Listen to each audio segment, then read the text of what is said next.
Boa noite. Boa noite, como você está? Eu tô bem, doutor. Um frio em Foz. E aí, o É, senhor, como é que o senhor está?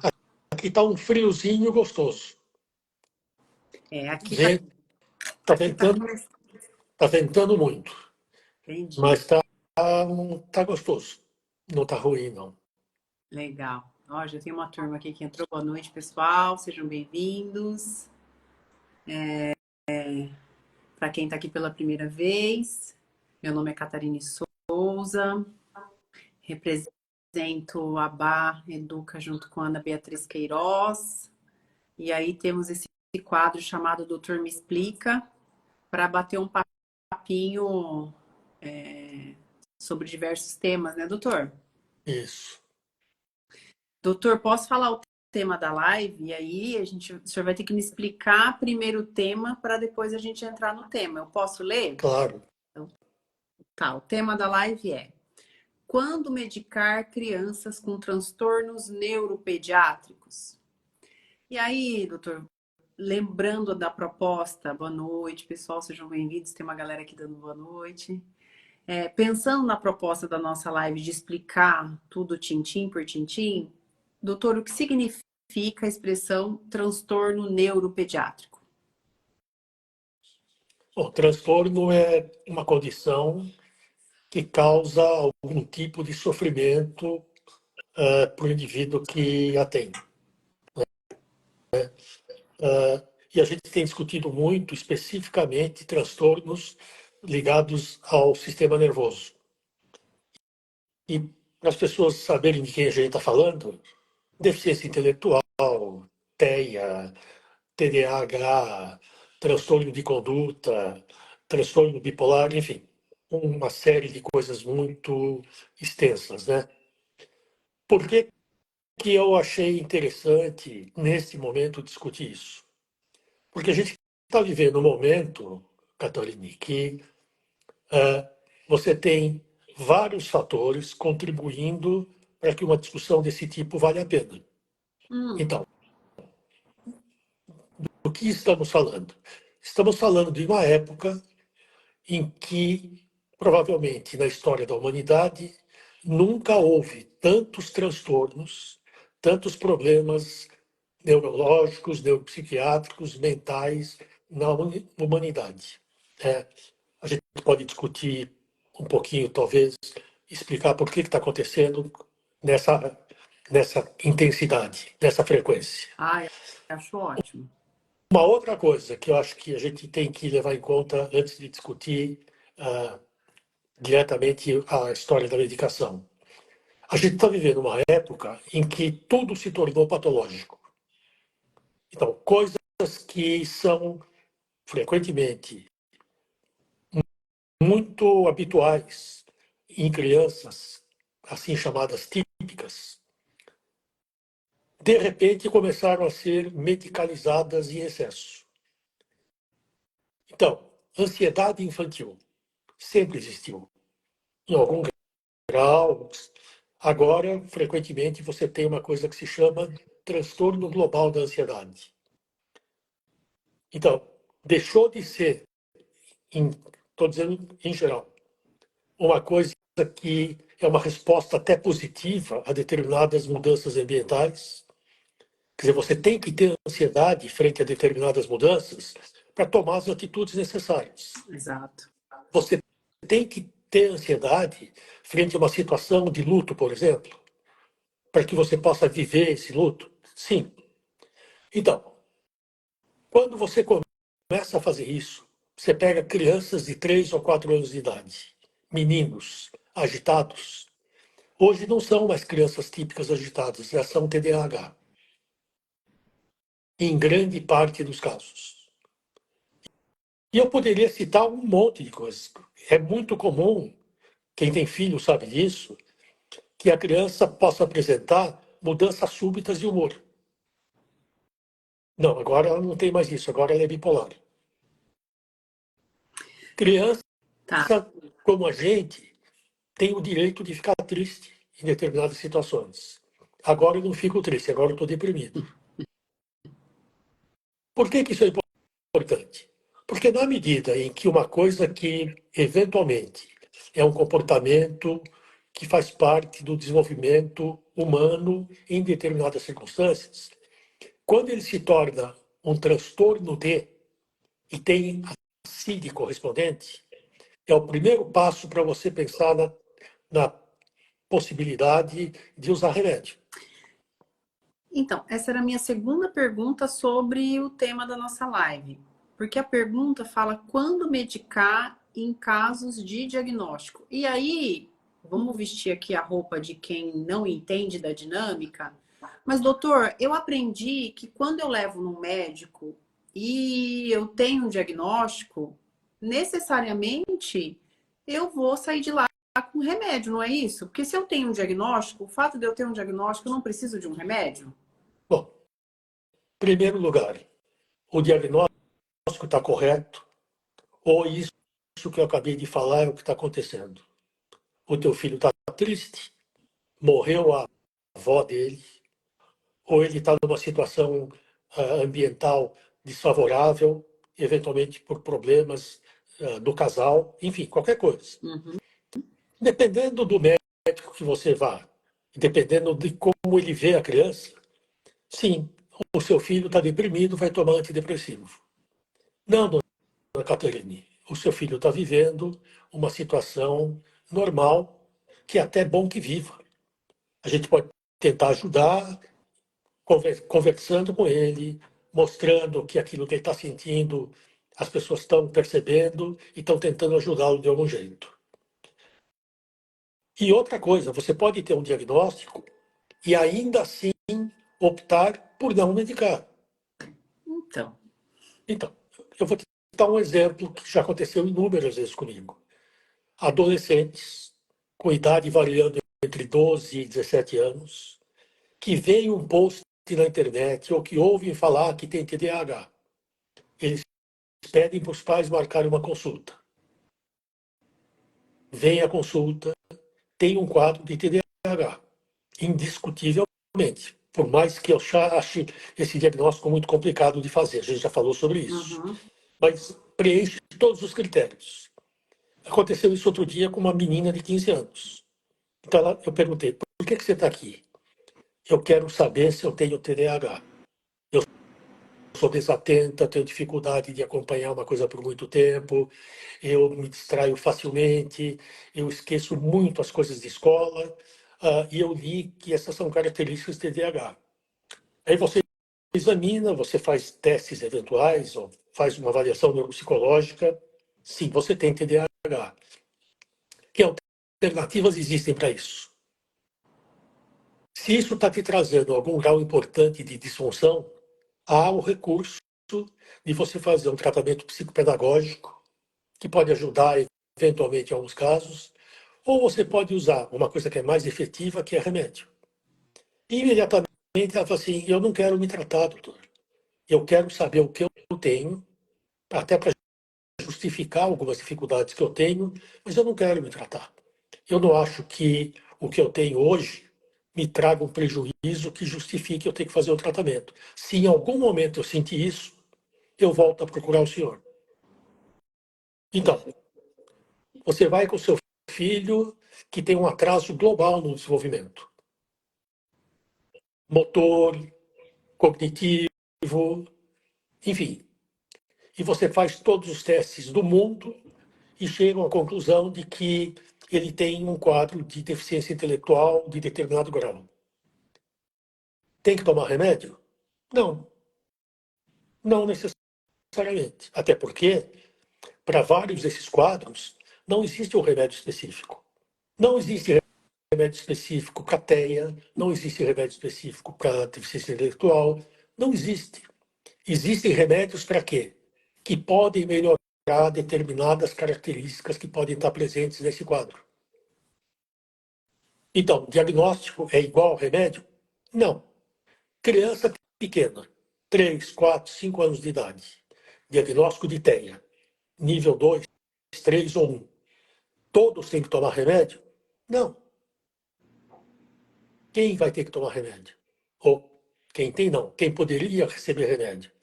Aquele desses indivíduos que tiver comportamentos inadequados a ponto de determinarem um prejuízo muito grande, seja no aprendizado, no convívio social ou não. E aí eu tenho um remédio para o TEA? Não, eu tenho um remédio para o TEA que é agressivo, eu tenho um remédio para o TEA que é muito desatento, eu posso usar medicamento numa criança que tem, por exemplo, um transtorno de conduta, eu posso usar remédio, eventualmente, numa criança que tenha síndrome de Tourette. Então, na verdade, a gente está discutindo um tema extremamente amplo, porque assim, essa é a grande questão, né?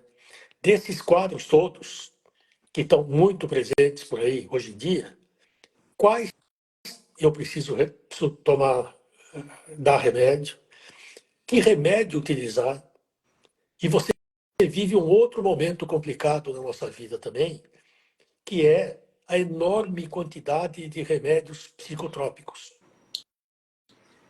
Tá. E num país em que você vê propaganda de remédio na TV. Como se fosse doce, né? E num país em que, não infrequentemente, num jantar, a mãe de um receita para a mãe do outro. Exatamente. Olha, o meu filho está ótimo com um determinado remédio. Por que você não experimenta no seu? Uhum. Hoje, uma mãe super culta e muito bem informada tem um filho com autismo grau de suporte 1. O menino é ótimo. Ele é muito bom, mas ele é muito desatento. Em função disso, ele está tomando um remédio psicoestimulante. E no fim da consulta, a gente estava conversando, ele está evoluindo muito bem, realmente. E aí a mãe, eu falei, olha, vamos continuar como está dando tudo certo, ele não está tendo efeito colateral. Ah, ela falou, não, mas todo mundo agora tem falado muito do uso da maconha medicinal. Né? Aquilo que o senhor fala em toda live. Aqui É, tem uma por galera, quê? para quem está aqui pela primeira vez, é difícil a live que não tem essa pergunta. Doutor, e o E o canabidiol, não é, cannabis, doutor? então, assim, muito frequentemente, famílias começam a medicar o filho por conta própria. Então, o que a gente tem visto hoje que me preocupa muito? Muitos médicos não estão sabendo medicar adequadamente crianças com esse tipo de transtorno. Então, além de não conseguirem trazer melhoras, você pode causar danos extremamente severos. Eu tenho uma coleção principalmente adolescentes no consultório, em geral com diagnóstico ou de TEA ou de um distúrbio de conduta, que entram absolutamente bêbados no meu consultório. E aí você vai ver, ele está tomando 4, 5 medicamentos diferentes. E o que eu tenho feito? Tirado o remédio. E o que eu tenho ouvido de alguns pais? Eu tenho meu filho de novo. Então, é muito. A coisa que a gente tem que deixar claro é o seguinte: não tem remédio de graça. Não tem medicamento que eu possa garantir para você que não vai trazer algum efeito colateral para o seu filho. Na melhor das hipóteses, eu vou poder te dizer quais são os efeitos colaterais mais frequentes e o que você tem que prestar atenção. Se eu disser para você não tem efeito colateral, eu estou chutando. Você pode ter efeitos colaterais com dipirona. Você pode ter efeitos colaterais com antidepressivos que podem afetar determinados órgãos do organismo que você jamais imagina que tenha conexão. Você imaginaria que um quadro de diarreia crônica numa criança possa estar sendo causado por um antidepressivo que ele está usando? Não. Não. Então, não. Você pode imaginar que uma criança começa a ter refluxo gastroesofágico porque ela toma um remédio para melhorar a função do intestino? Não. Então, não. E o pior é que várias dessas coisas estão na bula do remédio. Então, o que acontece? o médico desconhece, a família não lê a bula, o que em alguns casos é até bom, né? Porque tem bula que se você ler, você não vai Você dar não jamais. toma. Né? Eu fiz há pouco tempo um post no Instagram sobre tratamento do TDAH, comparando o metilfenidato com uma outra droga mais recente, a atomoxetina. Eu listei todos os efeitos colaterais que estão na bula. Ninguém mais quer dar o remédio. Se você ler a bula da Ritalina, que é amplamente utilizada e que no dia a dia você não vê, ou pelo menos não reconhece muito efeito colateral, você não dá a Ritalina para o seu filho. Porque tem coisas do arco da velha que o fabricante é obrigado a pôr, ainda que normalmente diz assim, efeitos colaterais muito frequentes, pouco frequentes e muito raros. Darine, se você ler tudo aquilo, você não vai dar o remédio. Sim. Então tem esse problema. Conhecer é muito bom, mas ter o bom senso de saber. Você confia no médico, discute com ele, porque você tem que chegar à conclusão de que os possíveis efeitos benéficos suplantam os possíveis efeitos colaterais. E se você conhece os efeitos colaterais, muito melhor. Porque, olha, mãe, você vai começar. Tive agora, ontem, eu estou começando a tratar uma criança que teve 3 convulsões. Ela nunca tinha tido, teve 3 convulsões quase que em seguida. Fez alguns exames e a gente chegou à conclusão que ela tem um quadro de epilepsia, tem que tomar remédio. E eu dei para ela o anticonvulsivante que teoricamente é o melhor, porque ele é de amplo espectro, ele tem um bom efeito e ele dificilmente tem efeitos colaterais. A mãe me ligou agora, está completando uma semana, começou a aparecer uma alergia cutânea.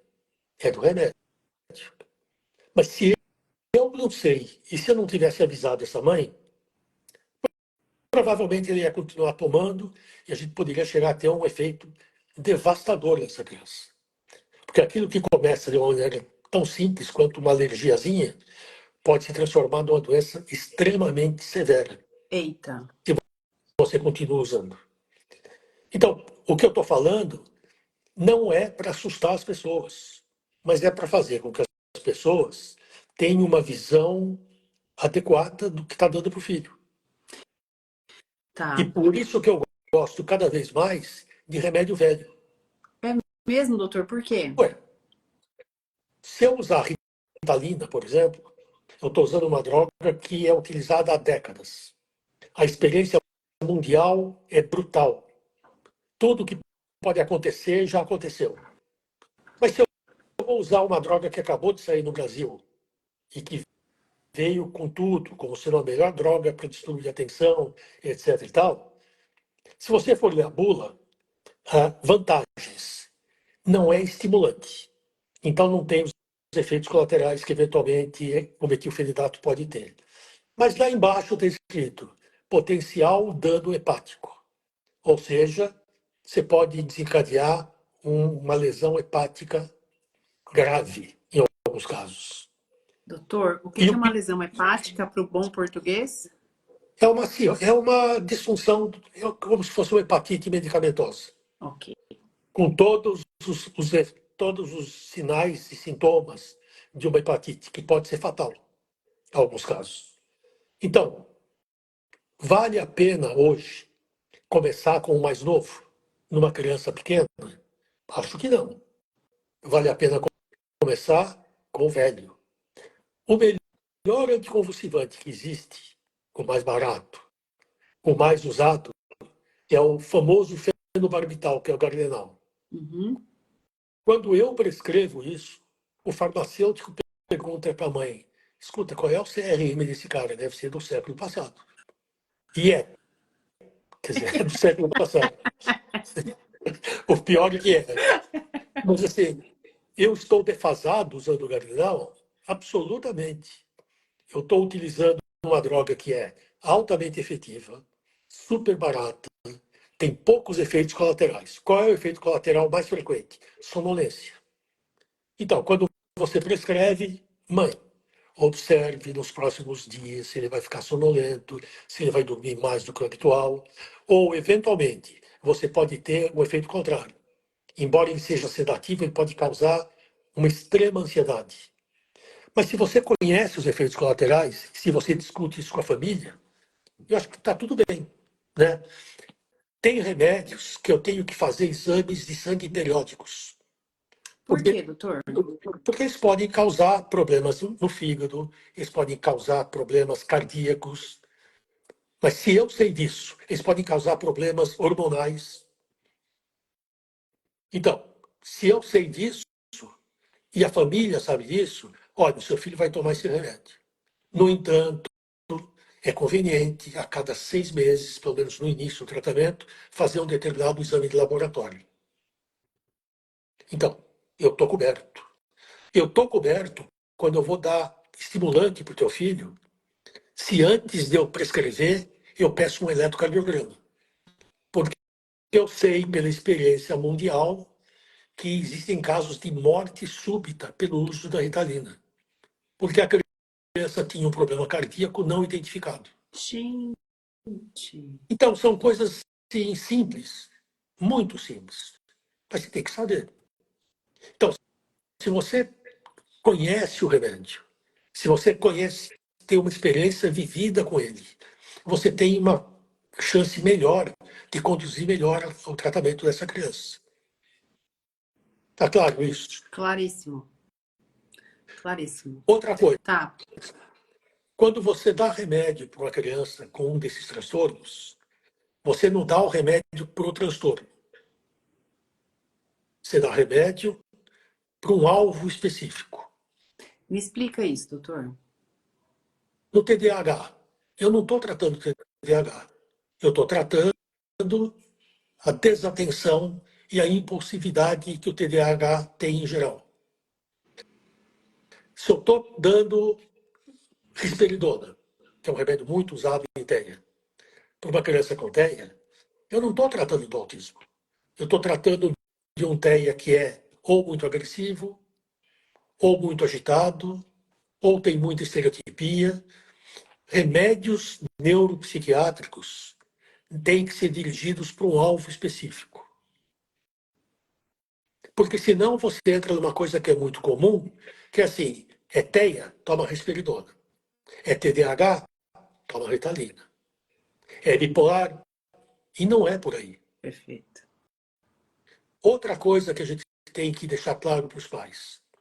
Existem duas categorias de remédio que a gente tem que considerar. Aquelas que alguma entidade internacional já aprovou o seu uso em determinadas condições.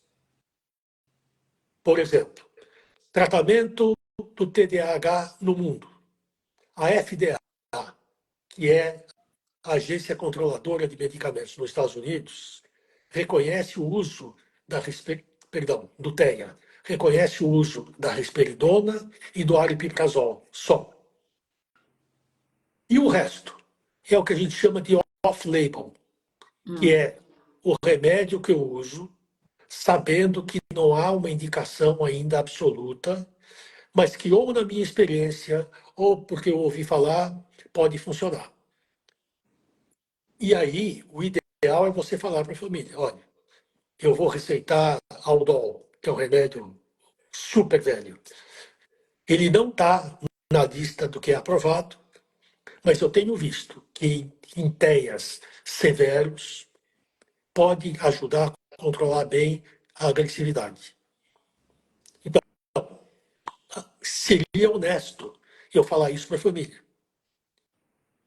Quais são os remédios que têm aceite universal? Esse e esse. E o resto? O resto é off-label. Posso usar? Posso. Mas aí a família deve saber que é uma coisa que ainda não é um consenso internacional de que faça bem para aquilo. Perfeito. Perfeito. Tá? Tem um monte de pergunta aqui. Mas, doutor, antes de eu olhar as perguntas aqui, eu quero fazer uma outra pergunta. Essa foi uma pergunta que surgiu no meu consultório, então eu vou fazer a pergunta como se eu fosse a pessoa que me perguntou, tá bom? Tá. Doutor, eu levei meu filho numa psicóloga e a psicóloga sugeriu conversar com o médico dele para dar uma medicação para evitar ele ter alguns sintomas.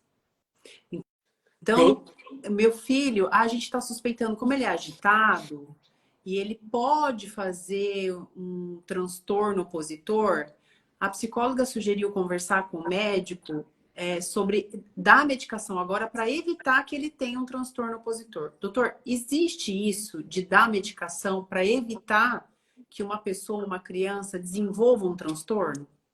não, no caso, eu daria remédio para psicólogo.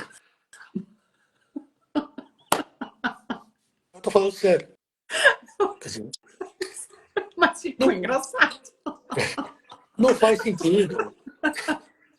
Não Eu já faz fiz essa sentido. pergunta para o senhor, mas como essa live é sobre remédio, e eu achei Catarina, essa sugestão tão descabida, todas as vezes que eu tiver a oportunidade eu vou perguntar. não Então me conta faz por quê. sentido. Não Então me faz conta por sentido. quê. Porque eu medico algo à medida que acontece. Eu não medico algo que pode vir a acontecer. Vou te dar um exemplo claro. 30% das crianças com TEA, em algum momento da sua vida, terão convulsões. Teu filho está com 3 anos e meio, nunca teve convulsão. Vamos dar anticonvulsivante para ele?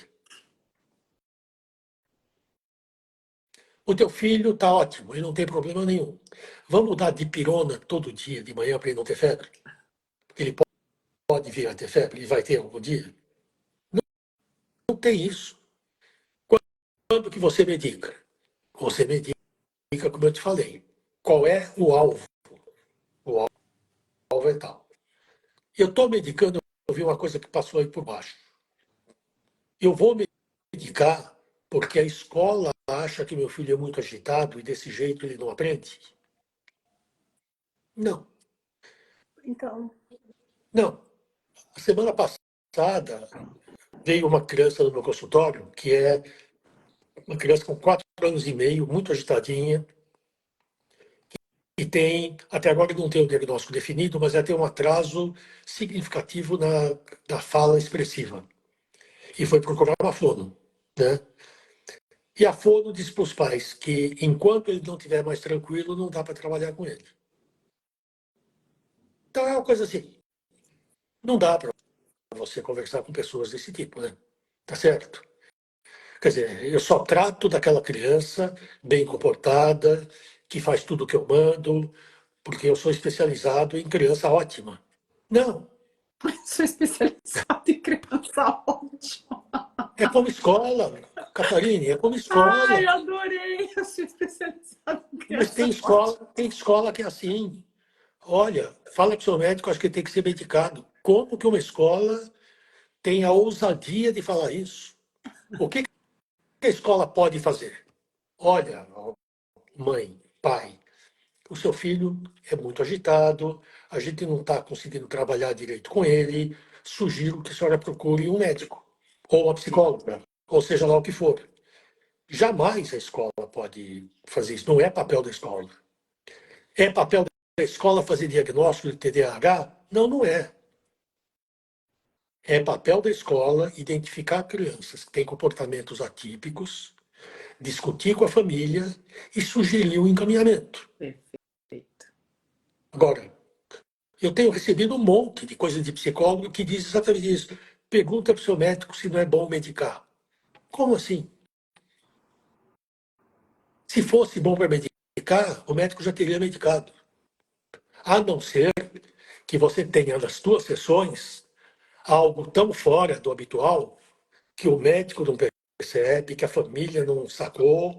Aí você fala, olha, está acontecendo. Eu já tive casos, por exemplo, de crianças que a gente fez diagnóstico de crises epiléticas de ausência, porque a escola ou a psicóloga perceberam durante as sessões. Olha que fantástico.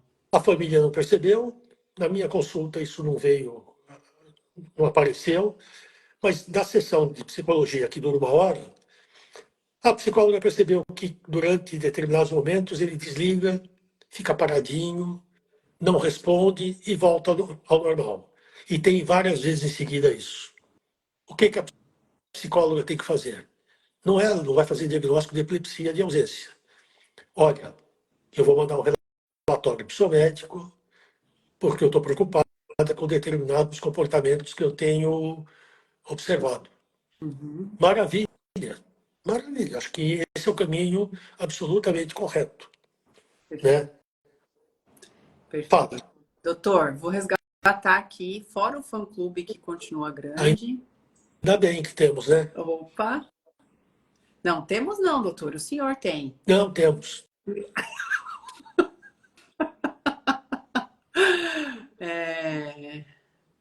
Doutor, e quando o remédio faz efeito reverso? Ótimo, para.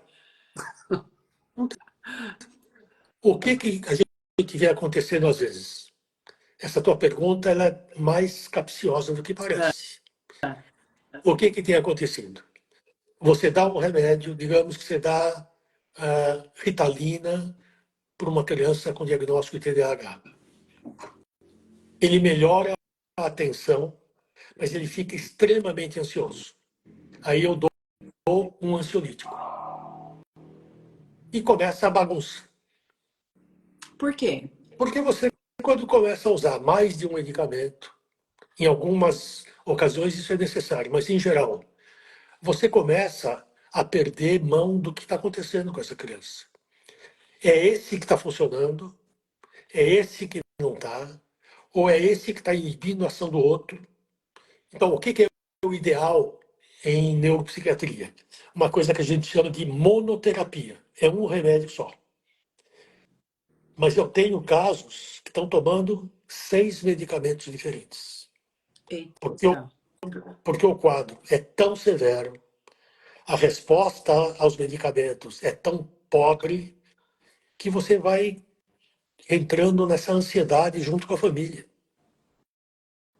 Porque tem casos, Caterine, que quebram o consultório, que atacam a mãe. Eu já contei essa história, eu tenho adolescente que mordeu e arrancou o nariz da mãe. Tal a agressividade que acontecia de vez em quando. Então, Sério? nesses casos você acaba, às vezes, usando um monte de remédio, o que é péssimo. Péssimo. Mas algumas vezes é quase que inevitável. O que é bom? Entendi. É um remédio. Não deu certo? Substitui. Não deu certo? Substitui. E aí a família vai dizer assim: ah, doutor, acho que estão fazendo pesquisa com meu filho. Sim, é verdade. É tentativa e erro. Por uma razão simples. Porque cada um responde de uma forma muito peculiar ao remédio. Então, ainda que eu vá te dar um remédio que teoricamente é um antidepressivo, eu posso desencadear um quadro muito mais grave do que a depressão. Então, eu tenho que estar muito atento. As primeiras semanas de uso de um remédio são fundamentais para você saber vai responder bem ou não, vai ter efeito colateral ou não, porque você pode ter efeitos colaterais no curto, no médio e no longo prazo. Precisa de acompanhamento médico? Sim. Eu fiquei muito decepcionado com uma pessoa que eu gosto muito, que eu não vou dar o nome, mas se ela estiver me ouvindo, ela sabe de que eu estou falando, que em condições habituais de temperatura e pressão tem muito bom senso. Mas ela fez um post recente que começa dizendo o quanto é superestimado o papel do médico no TTAH, no TEA. Que não é necessário você ter um médico. Se você Como assim? Sim, você tem um filho que você percebe atraso de linguagem, não faz contato visual, procure os terapeutas. Por que você vai pagar uma consulta? Por que você vai eventualmente viajar? O médico é totalmente desnecessário. Então, isso é um desserviço que não tem tamanho, Catarina. Não tem tamanho. Né? O médico é necessário, primeiro, para o diagnóstico, para o acompanhamento, porque ele faz parte da equipe que trata dessa criança. É ele que vai ser procurado frente a uma comorbidade. É ele que você vai ter que discutir se em algum momento precisa ou não de remédio. É claro que você precisa do médico. Então, eu não entendo a posição dessa senhora, que é, em condições normais, ela é super adequada. Ela deve ter brigado com o médico dela na véspera em que ela gravou esse vídeo, porque não faz sentido, entendeu? Então, assim, o médico é importante? Super importante. Tem que ser um médico caríssimo que tem consultório? Não. Tem que ser um médico que esteja ao teu alcance, no qual você confie e que minimamente conheça a patologia do teu filho. Perfeito. Tem que ser super especialista em TDAH? Não. Você tem pediatras muito bem informados que dão conta. Tem que ser especialista em TEA? Que ridículo. Claro que não. Qualquer médico que conheça a TEA, e hoje é facílimo conhecer, tem Sim, condições de te orientar. Quando que ele vai recorrer para um cara que é mais especializado? Quando alguma coisa não está dando certo. sim. Então, assim, não tem que ser um médico super especialista, mas você tem que ter um médico. Isso vale muito mais para crianças que estão medicadas. O que Sim, a gente vê no consultório? Eu já falei sobre isso com você. Você medica a criança, 2 ou 3 anos depois, o pai te liga para dizer que ele piorou um pouquinho, mas o que ele está tomando? Aquilo que o senhor receitou há 3 anos. Como assim? Não faz o menor sentido. perfeito. Perfeito. Tá. Deixa eu voltar aqui, tá, doutor? Mais perguntas. Queria saber sobre o Neuleptil. É a pericianida. É um dos velhos, super adequado, muito bom. Eu ainda uso muito, com as mesmas indicações que você usa hoje a risperidona, e em outras também. Ele é do grupo de remédios chamado neurolépticos. Tem um efeito sedativo, podem melhorar muito comportamentos de tipo agressividade, ansiedade. Então, ele é muito utilizado. Qual é o problema dele? Ele é muito velho e barato. Para algumas pessoas, isso é algo inadequado. É? Eu quero o mais moderno e o mais caro. Entendi. Não. Às vezes, não. Às vezes, o mais velho é realmente aquele que vai dar o melhor resultado. Perfeito. Doutor, o farmacêutico da minha cidade me disse que o uso prolongado de risperidona pode atrofiar. É isso mesmo? Atrofiar o quê? Claro que não pode. Óbvio que não. Não. Tá. É... O uso prolongado da risperidona tem só alguns problemas, que é o efeito colateral mais frequente, obesidade, porque ele pode induzir a uma compulsão alimentar, e que se você não fizer alguma coisa, ele pode se tornar um diabético e um obeso mórbido. Então você tem que estar ganhando muito peso. Conversa com o teu médico se é melhor substituir a medicação. E quem toma risperidona a longo prazo tem que eventualmente fazer dosagem de um hormônio chamado prolactina, Hum, que é aquele mesmo hormônio que a mulher ah, produz bastante na época do parto e da lactação. Meninos que tomam risperidona por muito tempo, e se você não controla e tem aumento da prolactina, começam a ter aumento dos peitos e, inclusive, começa a produzir leite. olha, Você não vai esperar chegar nesse ponto. Como é que você evita? Fazendo, eventualmente, uma dosagem desse hormônio no sangue. Então, está tomando há 6 meses, faz uma dosagem. Prolactina normal, continua. Não está obeso, não está, ou está ganhando um pouco de peso, mas nada extraordinário. Tudo bem. Em alguns casos, você pode controlar com o tipo de alimento, né? Quer comer muito? Vai comer grama, capim, verdes, enfim. Só não começa a matar o desejo dele com doce, com chocolate e tal. perfeito. Não deu para controlar? Muda o remédio. Perfeito. Existem alternativas. Tá? Doutor, só se deve tomar remédio se os sintomas forem mais graves que os efeitos colaterais? Não. Não. Tem que tomar remédio quando estiverem presentes sinais e sintomas que produzam algum incômodo, desconforto ou disfunção. Você pode ser super agitada, ter todos os sinais de TDAH, mas você é uma vendedora que todo ano ganha a taça da melhor vendedora da empresa que você trabalha.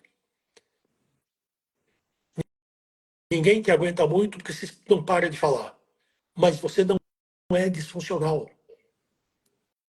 Você não tem que tomar remédio. Perfeito. Quando que você tem?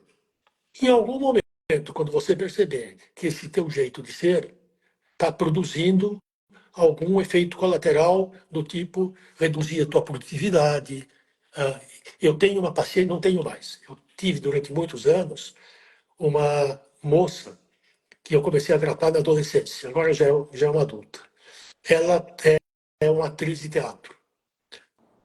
E o grande problema dela, ela sempre foi agitada, ela sempre foi agitadinha, mas quando ela começou a fazer teatro, ela percebeu que ela tinha muito mais dificuldade em decorar um texto do que os colegas dela. E ela começou a se perguntar se não era por um problema de atenção. E era. E começou a tomar Ritalina. E nunca mais parou. Porque ela teve um efeito ótimo no curto prazo de tempo e sem efeito colateral. Eu não a vejo há muito tempo. Eu não trato mais de adulto e tudo. Mas até a última vez que eu a vi, que foi anos depois de começar, ela não pensa em parar com o remédio em hipótese alguma. Porque ela, quando deixa de tomar, ela percebe claramente o quanto ela fica prejudicada. A diferença. Então, não tem o que discutir nesses casos, né? Não tem. Sim. E mais fácil ainda quando é adulto, né? Porque o adulto pode dizer para você, olha, estou me sentindo melhor e quero continuar. Mas o teu filho de 4 anos não pode. Que é um complicador a mais, né? Que você, às vezes, medica muito, eh, baseado muito no que a mãe te conta. Sim. E o que a mãe te conta e o que a mãe vê não é necessariamente 100% a realidade. Perfeito. Então, Uma pergunta bem interessante aqui, doutor. Padrão de normalidade está mais exigente? Acho que essa pergunta foi no início da nossa conversa, quando o senhor estava dizendo que alguns comportamentos eles são naturais e hoje eles são vistos como um diagnóstico, estão recebendo diagnóstico. Aí a pessoa está perguntando aqui, padrão de normalidade está mais exigente? Ou seja, então, eu não sei se está mais exigente. O que eu sei é que os limites entre o que é considerado normal e o que não é estão muito menos evidentes.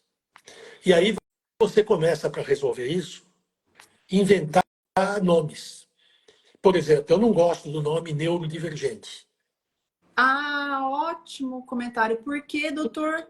Porque eu não gosto. Eu acho que é um jeito de engabelar os outros. Como neurodivergente, eu, como médico antigo, você se enquadra naquilo que é considerado típico e normal, ou você está fora.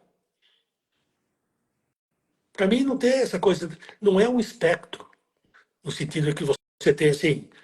Não, eu já ouvi, por exemplo, gente boa falando que autismo é apenas um jeito de ser. É um jeito de ser. Tão diferente da norma que para mim não é normal. Perfeito. E aí você começa a inventar nomes, né? Para sair pela tangente. Não, meu filho ele é neurodivergente. Que diabo quer dizer isso? Pensa um pouquinho. O que quer dizer isso? Eu adoro os Mas comentários do doutor Salomão. o que quer dizer neurodivergente? Tudo que é fora do que é típico é neurodivergente. Mas isso é normal ou é patológico? Perfeito. É um jogo de palavras, Catarina. Eu acho uma bobagem isso. Perfeito. Tá, uma pergunta bem legal aqui, ó. A terapeuta do meu filho disse que o remédio é para ligar sinapses. Procede? Não, Ah, então não, explica. Adorei essa pergunta. Então explica, doutor. não. Tem nada a ver uma coisa com a outra. O que tem a ver é o seguinte: se você é um sujeito que tem uma grande dificuldade de atenção, se for suficientemente severa, pode complicar muito o aprendizado. Porque para que eu aprenda uma tarefa, eu tenho que minimamente prestar atenção por frações de segundo ou alguns segundos. Quando eu aprendo uma coisa nova, eu fiz uma sinapse. O remédio não é para fazer sinapse. O Então, o remédio remédio é, no cérebro é para ele fazer o quê? Me explica um pouco, doutor. por exemplo, no exemplo que eu te dei, se eu melhoro a tua capacidade de atenção, a tua capacidade de aprender aumenta. Em aprendendo mais, você está formando novas sinapses. O remédio não vai na sinapse. Aliás, pode até ir na sinapse, mas para favorecer a atenção. Tá? Perfeito. Uhum, Então, são esses mitos que você ouve por aí a todo momento, né? perfeito. Tá. Tô passando aqui as perguntas. Aqui alguém dizendo, amo as lives, aprendo muito, que bom. Doutor, o que o senhor acha de Aristabe? O que é Aristabe, tá, doutor? Antes de responder a pergunta. Aristab é o aripiprazol, Pode que explicar também. não é um dos dois remédios que a FDA considera úteis no tratamento do TEA. Ele tem as mesmas funções que a risperidona. Na verdade, o aripiprazol é o primo rico da risperidona. É É mesmo? uma, é uma evolução da risperidona, mais moderna, teoricamente com efeitos colaterais diferentes. Só que, curiosamente, você tem pacientes que respondem muito bem a um e não ao outro. Tanto assim que você usa a risperidona, o efeito não foi adequado, você pode tentar o aripiprazol. Como a risperidona está engordando muito, eu posso tentar o aripiprazol e ver se com ele os efeitos são similares, mas talvez tenha menos tendência à obesidade. Mas eles são muito parecidos. A diferença é que, de novo, o aripiprazol é mais novo, é mais caro e é de última geração nessa família de remédios. Ok. Aqui, tô passando aqui, tá, doutor? Porque hoje tem bastante pergunta. Ah, ó, essa pergunta também eu achei muito legal. Doutor, quem pode dar o diagnóstico de TEA a uma criança? Qualquer médico que conheça a condição. Tá. Psicólogo pode dar diagnóstico? Fono Não, pode dar diagnóstico? TO pode dar diagnóstico? não, não pode. Psicopedagogo pode dar diagnóstico? Não, não pode. Diagnóstico ainda é atribuição médica. O que todos esses profissionais podem e devem fazer? Identificar a criança que pode ter esse problema e encaminhar para o médico. Que, goste ou não, é o cara responsável por isso, até o momento. Pode ser que mude.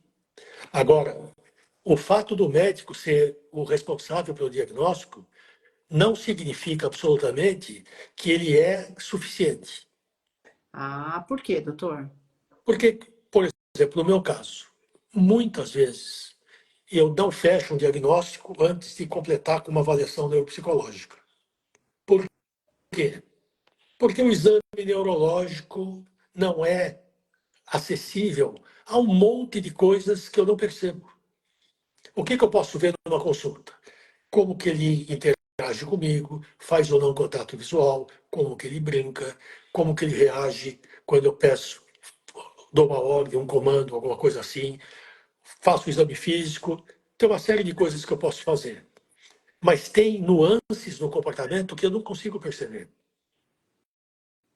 Então, quando que eu posso fechar o diagnóstico sozinho? Quando é um caso óbvio, extremo, que até a minha secretária vê. Por quê? Porque ela já viu centenas. Então, tem aquele jeito do autista nível 3, que quem já viu 2, 3, vai identificar os outros da rua, no shopping, em qualquer lugar. Quando que as coisas ficam mais difíceis? Na criança pequenininha e nos nível 1. Onde que eu tenho mais dúvidas? Nos pequenininhos, mas aí eu fico com a dúvida e a gente já falou sobre isso. Tem sinal de risco, não tem diagnóstico definido, começa a tratar. Nos mais velhos, não fecha diagnóstico, vai fazer uma avaliação neuropsicológica e volta depois. Perfeito. Então, a avaliação neuropsicológica, em alguns casos, é tão ou mais importante do que a consulta médica. Mas, de novo, quem vai fechar o diagnóstico é o teu médico. Perfeito. Perfeito, tá. Doutor, compensa trocar Tegretol pelo Trileptal? Pode Depende. explicar. Então, primeiro explica o que é Ó, Tegretol e o os que dois, é Trileptal. o Tegretol é a carbamazepina. Serve para quê, doutor? São 2 anticonvulsivantes.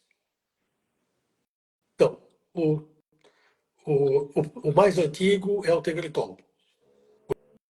O Trileptal veio um pouquinho depois. Do mesmo jeito que já falei antes. São usados basicamente como anticonvulsivantes para determinado tipo de crise epilética, não para todas. Nem sempre o Tegretol funciona muito bem, e aí você pode tentar o Trileptal. Nem sempre o Trileptal funciona muito bem, você pode tentar o Tegretol. Vai depender muito da experiência que o médico tem com cada um deles. Perfeito. É fundamental que o médico saiba bem, porque medicar a criança com esse tipo de remédio necessita de uma delicadeza muito grande na escolha do remédio, na escolha da dose, numa série de coisas. Então, eu sempre me sinto mais seguro usando remédios que eu uso há muito tempo. Por razões óbvias, né? Porque eu estou absolutamente acostumado na manipulação desse remédio. Uhum. Em determinados tipos de crise, eu ainda prefiro começar com o Tegretol. O Tegretol é a droga daquela menina que eu te falei, que começou a ter uma alergia cutânea. Entendi. Quando que acontece? Em alguns casos, surge uma alergia cutânea, em geral, 2 semanas depois que começa o remédio. Às vezes um pouco antes, às vezes um pouco depois. Ok. Por que você tem que saber disso? Para não achar que ela está tomando Teletol e que de repente ela ficou alérgica à pulga que... Não. Está tomando Teletol 1 ou 2 semanas e aparece alergia, uma alergia cutânea, primeira suspeita é parar imediatamente com o Teletol. E o que a gente vai tentar depois? Um similar. Assim que passar essa coisa, deixa cicatrizar a coisa cutânea, vai se tentar outra. Mas os dois têm a mesma indicação. O Tegretol é usado, às vezes, também como estabilizador do comportamento. Ele é usado também na neuralgia do trigêmeo. Nossa, falou difícil, doutor. Ele é usado, então, ele é um anticonvulsivante, mas ele é usado em dor crônica, por exemplo. Então, mas o uso fundamental dele é na epilepsia, em determinado tipo de epilepsia. Ok. Fala de hiperlexia. Tem nada a ver, né, mulher? Tá. Nada a ver. O nome está dizendo, né? Hiperlexia. É um aprendizado precoce e peculiar de leitura e escrita. Ok. Qual é o problema da hiperlexia? 80% das crianças hiperléxicas são autistas. E ficam muito tempo sem diagnóstico, porque a família fica maravilhada com a filha ou filho Genial. genial que tem. Doutor, ele com 2 anos e meio lê, escreve e fala inglês. Pode acontecer? Sim, pode acontecer. Doutor, com 3 anos ele faz conta de multiplicar de 3 por 3 algarismos. Ele é um gênio. Ele pode ser um gênio, mas é provável que ele seja autista. Então, você pode ter hiperlexia sem autismo? Sim, mas é pouco frequente. Entendi. Eu me preocuparia muito se um filho meu começasse com 3 anos a falar inglês sem ninguém ensinar ele. Uhum. Ou a ler placa de rua sem ninguém ter ensinado. Entendi. Tá. Então, hiperlexia é um sinal de alerta. Entendi. Procure um profissional para ver se é só isso. Perfeito. Tá. Como é a hiperatividade no TEA? É igual a do TDAH. É exatamente a mesma coisa. Tanto assim que eu considero que desatenção, impulsividade fazem parte frequente de TEA. Eu acho que é muito discutível essa história se ele tem autismo ou TDAH ou as duas coisas. Porque eles são tão parecidos, os sintomas, que eu realmente não sei se vale a pena você ter dois CIDs, né? Perfeito. Acabou E falando. como é que você trata? Do mesmo jeito que você trata a hiperatividade do TDAH. Mas qual é o problema? A gente já falou sobre isso. Medicamentos que melhoram a atenção podem piorar o comportamento do autista. Ok. Cuidado quando você faz essa tentativa. Perfeito. Doutor, hoje a interação aqui tá grande. Tá. A gente está quase terminando, vamos lá. Menina de 8 anos, atraso na leitura e escrita, faz trocas das letras para escrever e ler. O que pode ser? Pode ser uma candidata a uma avaliação neuropsicológica. O que pode ser? Tudo o que você quiser. Pode ser uma dislexia de evolução, pode ser uma imaturidade, pode haver um comprometimento leve da inteligência, pode haver um monte de coisa. Então, assim, precisa fazer o diagnóstico diferencial. Qual é a coisa mais importante numa criança que não está aprendendo na velocidade com que se espera que faça? Avaliação neuropsicológica. Perfeito. Vamos para a última então, doutor? Vamos. Então tá. Doutor, qual a sua opinião por tratamentos psicoterapêuticos engessados para tratamento? Ah, essa aqui é boa, hein? Engessados para tratamento de TEA e TDAH, como ABA e TCC? Essa aqui até... Não, O que é... querida, não é injetado. Engessados. Não. Como injetado? Engessados. Endurecidos. Não tem tratamento engessado. Então, se tiver Tem. engessado, significa que o problema está no profissional, né, doutor? O tratamento é o indicado ou não. Se for indicado, bem feito ou não. Se está trazendo resultados ou não. Perfeito. Assim, não há dúvida de que o tratamento preferencial de TEA hoje são comportamentos de base comportamental. Pode mudar? Claro que pode mudar e possivelmente vai mudar. Hoje é o mais indicado. Aonde que há alguma discussão? Autista nível 1, inteligente, verbal. Se você fizer aba com ele, provavelmente ele te mata. Você pode usar as bases do ABA para ter uma intervenção adequada para a idade desse cara. Lógico que é algo distante daquilo que você faz numa criança de 4 anos. Perfeito. Mas é base comportamental? É. Quando que você pode fazer alguma coisa com base psicoterapêutica verbal? No autista que for inteligente, verbal e tiver a mínima possibilidade de introspecção, de entender o que você está falando, de entender a tua interpretação e ganhar alguma coisa com isso. Tem autista que se ganha até com psicanálise? Muito raro, mas tem. Se ele for inteligente e o psicanalista não for autista, você tem chance de funcionar. É. E aí tem outra informação bem importante, né? Que essa aí entra um pouquinho na minha área. As pessoas entendem que a ABA, Análise do Comportamento Aplicada, é uma técnica, é um método, é algo voltado exclusivamente para quem tem diagnóstico de autismo. Tem uma live salva aqui no nosso Instagram, acho que foi até a última live, que a gente fez com um psicólogo, Denis Amiani, ele explicando o que é análise do comportamento, ou seja, explicando como funciona a ciência tintim por tintim. Eu fiz as perguntas, cheguei a perguntar para o Denis, por que eu olho para a análise do comportamento e eu lembro do adestramento do meu cachorro e ele respondeu. Então, assim, o que tem é muita desinformação, o que tem é muito profissional fazendo esses cursos. A gente também já falou de formação aqui, né, doutor?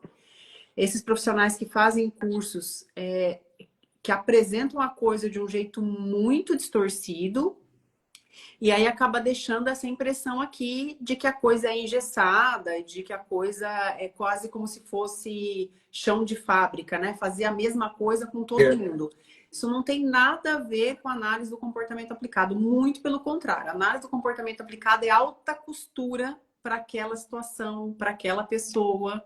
Então, é o oposto. Eu achei muito importante esse comentário, porque eu acho que é a oportunidade que a gente tem de falar assim, opa, temos aí uma confusão de compreensão do que significa análise do comportamento aplicada. Né, doutor? Não, e tem outra coisa, né? Tem a forma como você usa a ciência, né?